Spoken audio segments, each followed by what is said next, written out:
Um, I came out to my mom probably 2010. I think so. I think because I was either 2010, 2011, because I was a junior in high school when I came out to her, and I was with Ryan at the time when he identified as a female, and so at that point, I personally identified as a lesbian, and it was just for weeks I had decided I wanted to come out and tell her, and because I had been hiding it, and so just she's the closest family member at the time that I was really close to, so I wanted to tell her, and I was in the living room, and I was talking to him, and I just said, I'm gonna go tell her. So I left my phone in the living room, and I went in and I told her, and it wasn't what I expected. It was, but it wasn't, because I always knew she wasn't gonna be accepting, but I didn't think it was gonna be as heartbreaking for me as it was, because she basically told me that me being attracted to females wasn't the person who I was, which hurt me because the relationship with my parents is that they really don't know me, because I'm kind of a guarded person when it comes to my family. I don't really let my family in for multiple reasons. So my family has no idea of the person that I really am, aside from people like Ryan and friends and my friends who know me better than they do. So when she said that to me, it was just it. I I like I can't describe what I felt. It literally felt like someone had reached into my chest, grabbed my heart, and was just squeezing it, like squeezing the life. So when I came out to my mom, I'm pretty sure it was 2 years ago, maybe. I think it was in 2011, because 2010, 2011, I was a junior in high school then. I feel, it's not even that long ago now, I just can't remember, but yeah. At the time, when I was with Ryan at the time, that was when he identified as a female. So at that point in time in my life, I identified as a lesbian. And it was just one of those days when I decided I was just going to come out to my mom. So I left my phone, which I was using to talk to Ryan, my phone or my iPad, either one. So I left it on the couch and I went into my mom's room, and I told her that I had to tell her something. So she first thought I was pregnant, and I was like, who am I having sex with? And I was kind of offended by that, but I ended up letting it go. But yeah, so I just told her how I felt, and I think one of the most painful things that she said to me is that me being attracted to girls wasn't who I was. And I have this issue because she says this a lot, and you'll notice at the end of the video, but she says that this isn't who you are to me a lot, and it kind of really gets under my skin because she doesn't know who I am. Like, my family doesn't know who I am because I'm very guarded when it comes to my family. My friends have a much better interpretation of the person who I am and what makes me me more than my family does. So when she said that, I don't even remember what I said to her. I don't even remember if I said, well, you don't know who I am. At that time, I was very soft-spoken with my mom.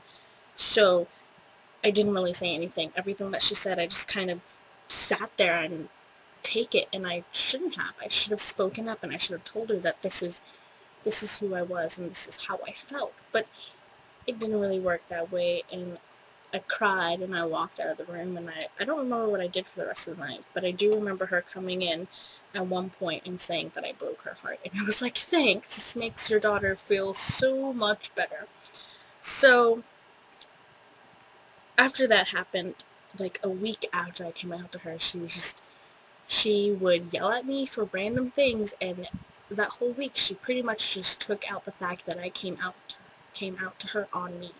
And I was just like, that's really rude of you to do because I confided in you. I was telling you something that is a big part of me, and then you're just throwing it back in my face. So that was really hard for me, and I had to accept that she was not going to accept the person that I am. So it still hurts because it just hurts that a parent, that she can't do that. And I guess I can understand why, but it still hurts, and it's not gonna hurt any less, pretty much.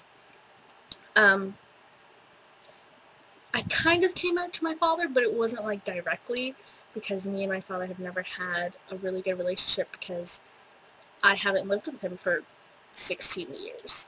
I'm I was born in New York, and my parents were together for 3 years, and then they broke up, and I lived with my grandparents, and after my mom finished college, she moved down here.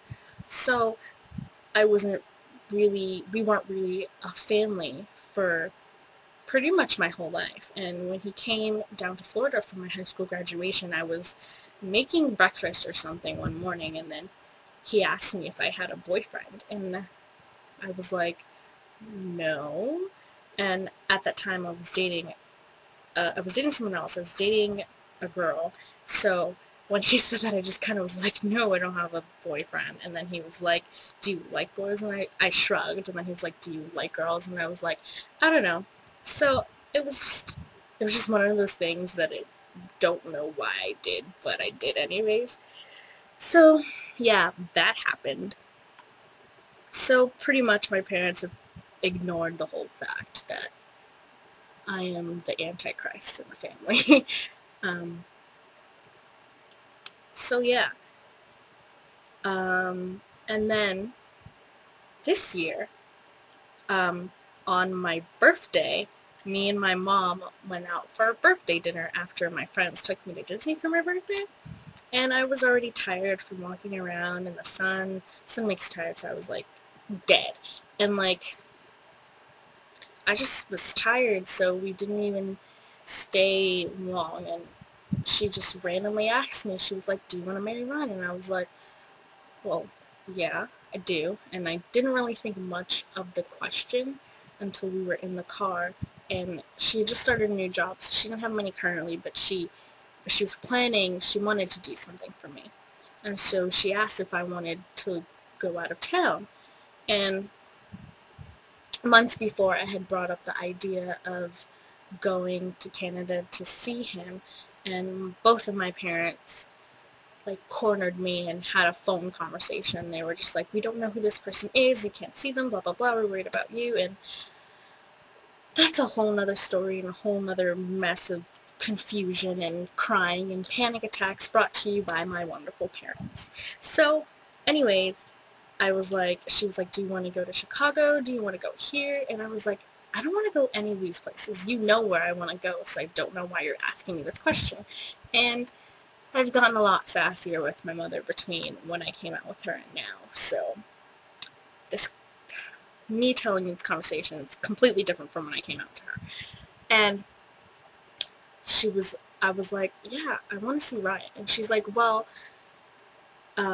we can both go up there and then I'll meet him and I'll stay longer. And the whole issue, I, of course I want my mom to meet him. I love him and I want to marry him, and eventually he's going to be my family.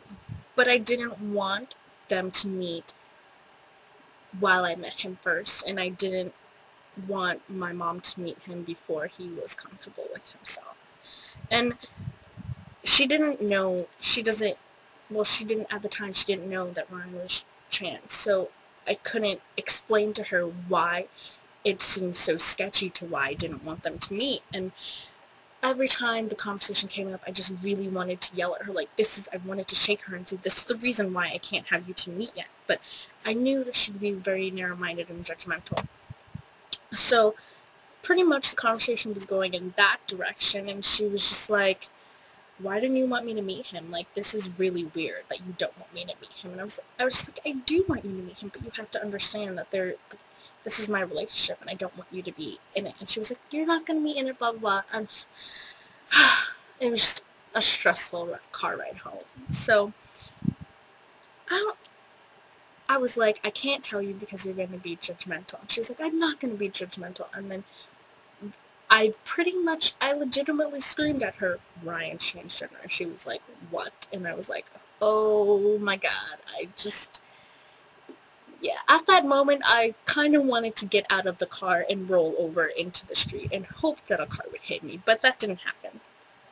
So, after I told her that, she was just making horrible comments and judgmental things like I knew she would do. So, yeah, she said, this is not the person who I am, and she doesn't want me to lead this lifestyle because it isn't me, and all of that wonderful, fun stuff. So, pretty much, I cried the last moments of my birthday. Panic attacked, actually. I sat in the bathroom and I bawled. I was on the phone. I was literally texting Ryan. I was fighting with my mom, and I could barely see because I was bawling, and makeup was everywhere, and there was tears, and I was just like, I need to call you when I get home.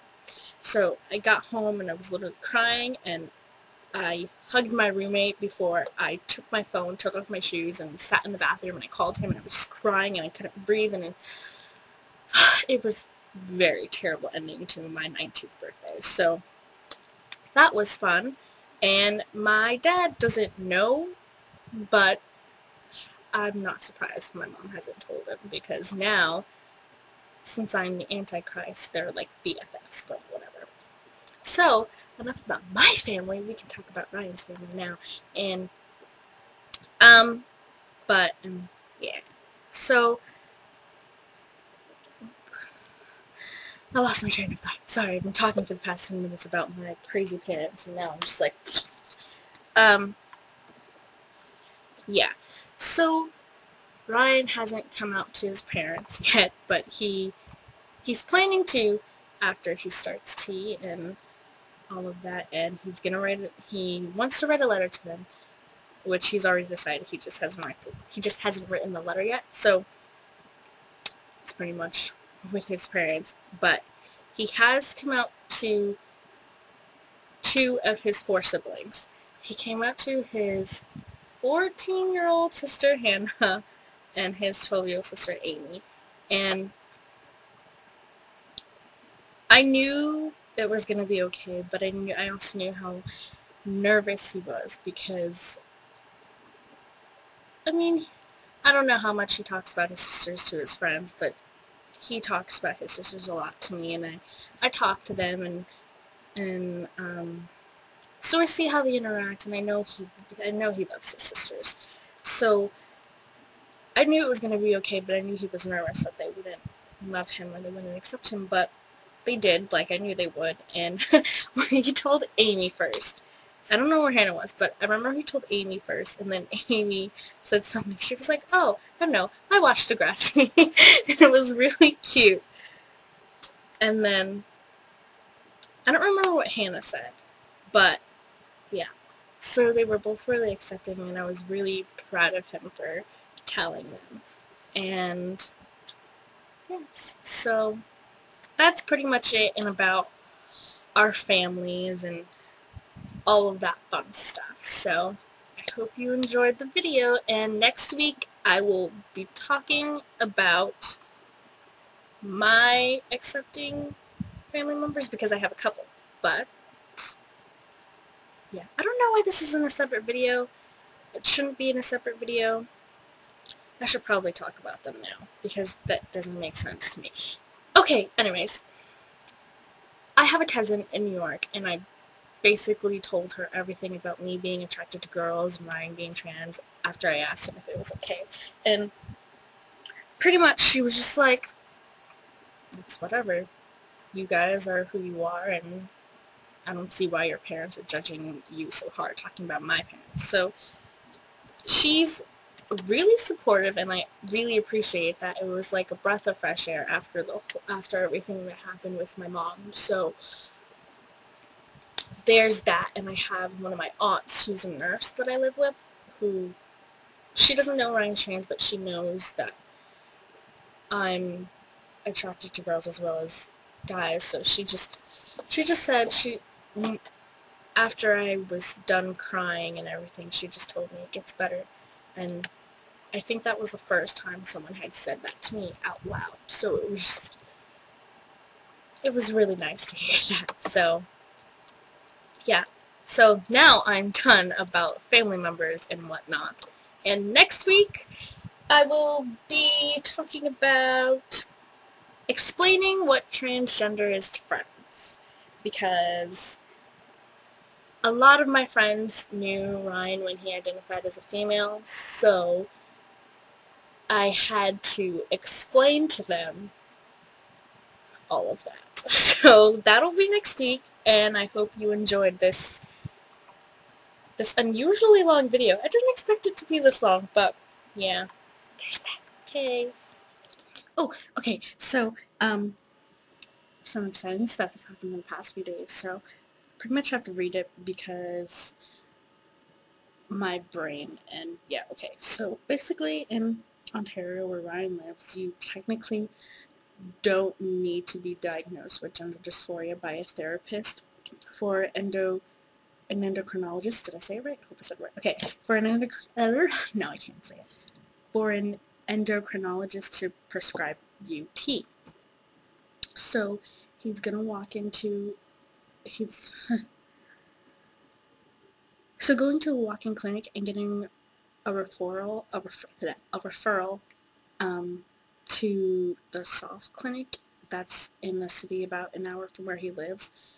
Um, it deals with all the trans things in his area. So, yeah, hold on. I'm like reading it, but it's exciting things. But, yeah, he's pretty much just like skipping the whole psychiatrist and endocrinologist stuff because there's not one where he lives. And the the people at the clinic will just give him the prescription. It's just the only thing, the downside to that is that the doctor has a 7-month wait, so he's asking for the next available cancellation, so it could be anywhere for it could be anywhere from 6 months to like next week. But it's not definite, but it's exciting and great, and I'm still really happy for him. So it'd be really awesome if you guys could keep him in your thoughts and just hope that everything goes well, whether he gets his prescription in 6 months or in a couple weeks or even maybe a couple months, whatever. But it's just a really good thing. So